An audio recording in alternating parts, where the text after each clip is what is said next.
Sports City, chefs, Sports City, chefs. Yeah. Cavi, Taj. What's going on, Sports City? It's your boy Sirius back at the helm with another edition of Finger Foods, an exclusive here on Sports City Chefs, the network, and SportsCityChefs.com. As I customly say before we get started, if you're not currently a subscriber right here on YouTube, I would definitely urge you guys to become a subscriber. Hit that post notification and that bell and get notified every time we post. We are also on a plethora of different social media platforms, such as Facebook, Instagram, and Twitter. So if you enjoy the content that we bring to you guys on the radio or right here on YouTube, I would definitely urge you to jump over to our social media platforms and give us a follow. We would love to interact with you. These thoughts and these feelings that I'm about to share are those of my own and do not represent the Pittsburgh Steelers, the Cincinnati Bengals, or Sports City Chef as a company. I shoot from the hip, I pour no punches, and I definitely spare no feelings. I wanted to talk about what took place in stadium on Sunday when the Cincinnati Bengals took on the Pittsburgh Steelers, and for all intents and purposes, that was a game of games, if you will. The Pittsburgh Steelers became the first team in a long time to lose a game, win a game, lose a game multiple times, and still come out on the winning side. A lot's going to be made of what took place, X's and O's wise. So, as opposed to what I did a season ago where I broke down players and things that took place, I wanted to kind of centralize my thoughts by breaking things down into a myriad of categories. The first category I want to talk about is the good category, the things that I'm very, very, very much impressed with. And that really starts with my defense. For those of you guys that, didn't see the game or wasn't paying attention, the Pittsburgh Steelers managed to turn Joe Burrow over 5 times. They intercepted 4 balls. They had a strip sack fumble. They sacked him 7 times in the ball game. They pretty much was in Joe Burrow's face the entire time. And honestly, I felt as though that created the climate and that created the wave that we essentially was able to ride to make things very, very uncomfortable and essentially get us out of the stadium with a win. I wanted to tip my cap to a couple of people. First of all, Hayward, all-pro defensive lineman, needs no ringing endorsement for me. He was literally a man possessed on that defensive front. He was pushing the pocket. He was making things very, very difficult for the Cincinnati Bengals offensive line. I want to tip my cap to my 3rd-round draft pick, Liao, out of Northwestern. He definitely answered the bell and was able to generate pressure and rotation with Hayward and others. A lot's going to be made out of TJ Watt, and I will get to him in a second. But the other gentleman I want to talk about is Alex Highsmith on the other side, who managed to generate significant pressure with spin moves.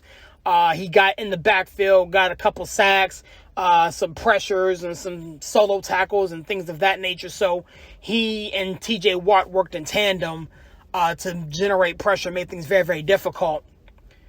And what more do I need to say, really, about TJ Watt? This man was literally a one-dude wrecking ball. He was getting in the passing lanes, knocking things down. He was beating offensive tackles like they stole something. He jumped up, intercepted one of, Joe Burrow's passes, and he just really epitomized that Defensive Player of the Year, title that he won a season ago. I also really want to tip my cap to my defensive secondary. Looking back at 2021, our secondary got picked on regularly and often, especially in matchups versus the Cincinnati Bengals. I'm thinking about a play where Arthur Millette, right before the half, got beat on a double move by Jamar Chase, and Joe Burrow put it in the end zone.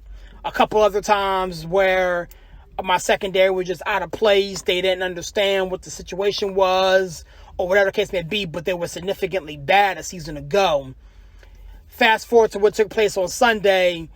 Minka Fitzpatrick was a man possessed. Cam Sutton played position football. Arthur Millette, got his sea legs under him a little bit and was in the passing lane.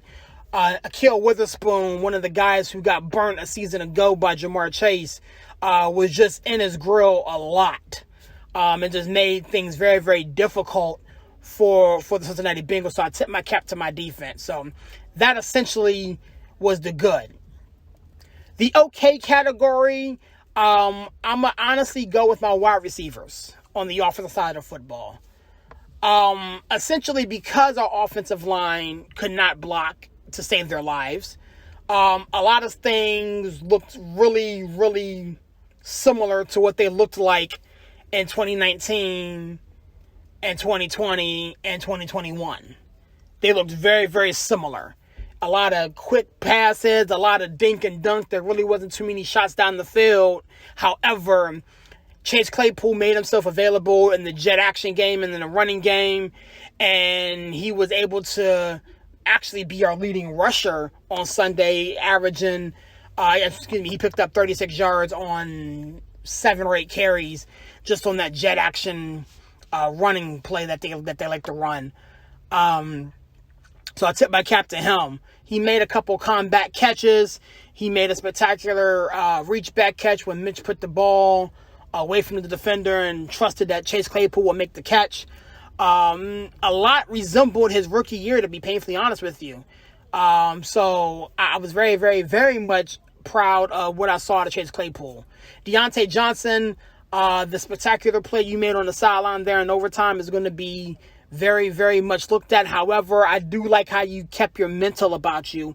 You wasn't getting force-fed targets like you were a couple seasons ago, but you kept your mental about you, and when your number was called, you made the play. My only knock on Deontay Johnson was the fact that he likes to go east and west and not necessarily north and south.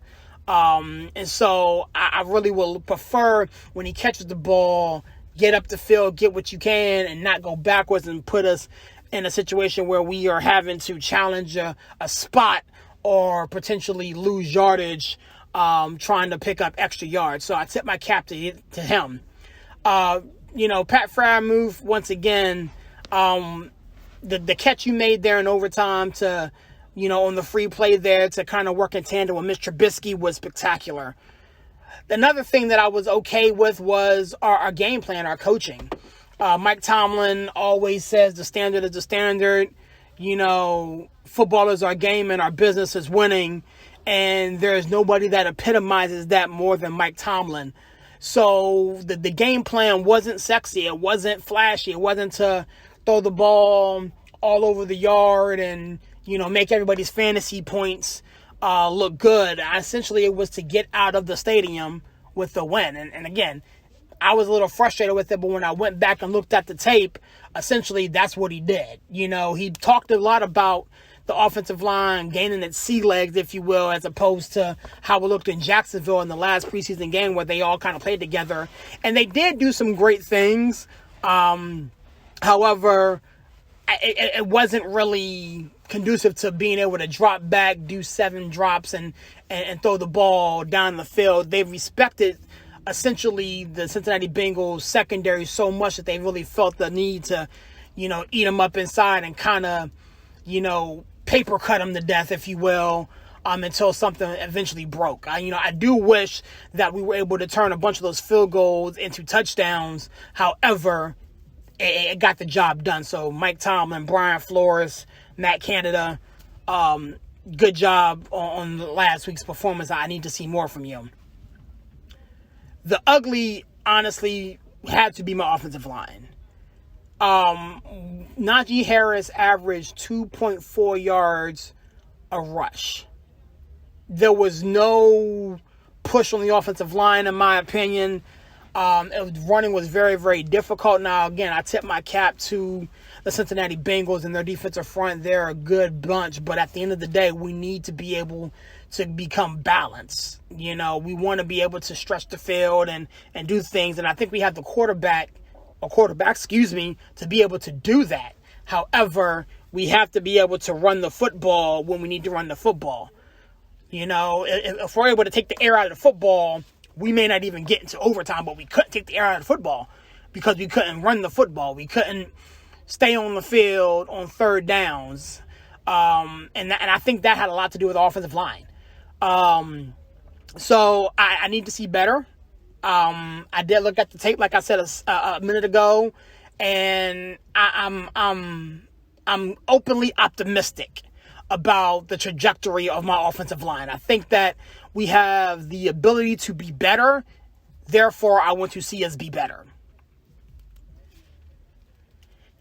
As we press on to the New England Patriots this week, this is a team that, essentially needs no ringing endorsement from me. Bill Belichick's resume is forever solidified, and the games that we've played with the New England Patriots have always been highly contested and always been one that has come down to the wire. Kind of like a division game that I say you can throw the records out the window, the location out the window. These games are always going to be competitive. These games are going to be highly contested because you got two of the best coaches in the business matching wits and going at it with each other. This is a team that's coming off of an embarrassing loss at the hands of the division foe a week ago in the Miami Dolphins. So I have no doubt that Bill got in their behinds this week and they're going to come into Acrisure Stadium ready to play. All things look like, Matt Jones is going to be able to play.